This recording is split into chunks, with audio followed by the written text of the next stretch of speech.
Frosty the Snowman. Adapted from the song of the same name, retold by Annie North Bedford, pictures by Corinne Malvern. Frosty the Snowman came to town one bright, cold winter's day. The first real snow of the winter had fallen the night before. In the morning, out came the children, and they started to roll snowballs. Round and round the snowy yard they rolled the snowballs. Soon they had 2 fine big ones. Round and round the yard again. There was a little snowball just the right size for a snowman's head. Billy ran home and brought 2 bits of coal to use for the snowman's eyes. Sally gave him a button nose and a funny corncob pipe. Tommy brought floppy galoshes and a scarf for the snowman, and Joe brought him a pair of old red mittens to wear. "Now, we need a hat," said Sally and Joe, so they all began to look around. Sally found an old cap, but it didn't look just right. Billy found a battered felt hat, but it still didn't seem right. Just then, down the street came the whistling wind, and it blew to their feet a shiny top hat. "Just what we needed," cried Sally and Joe. "It's like magic," said Billy and Tommy. It was Tommy who picked up the shiny top hat and put it on the snowman's head. Zing! Tommy's hand sprang back with a shock. "It is magic," gasped Tommy. "So it is," said a voice, a deep, chuckly voice they had never heard before, and a pleasant sort of magic, if I do say so myself. "It is the snowman," whispered Sally, and so it was. "Frosty the Snowman at your service," said he.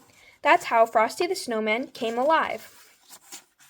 If you have never had a snowman for a friend, you can scarcely imagine all the fun these children had, for Frosty took them coasting, and never had their sleds slid so swiftly and so far.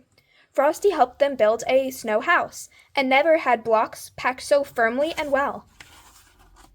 They all went ice skating, and the magical part was that while they were with Frosty, the children could stay out and play in the snow and never get shivery cold.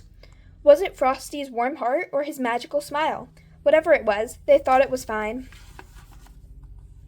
Each morning when the children came out to play, Frosty had a wonderful plan all set. One morning he said, "Let's go shopping today. I've never seen a store, you know." So they all joined hands, and away they skipped, off toward the town, where the shops stood in rows. It was fun showing Frosty around, for he thought every window was wonderful. All around the town they led Frosty that day, while the warm, wintry sun shone down. Soon they came to a corner. Around the corner came a warm, gusty wind. Off went Frosty's hat, and away went Frosty after that. Then tweet, sang the traffic cop's loud whistle, and the children could not follow Frosty, because traffic streamed by, buses and trucks and family cars. Tweet went the traffic cop's whistle again. The crossing stood empty before them now, but there was not a sign of Frosty to be seen. Only down the street his top hat rolled, all by itself in the melting snow.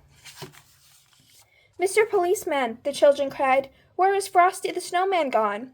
"Oh," said the policeman, "Frosty the Snowman has gone away, where all snowmen go on a sunny day, but he'll be back, at your bidding and call, whenever great heaps of snowflakes fall."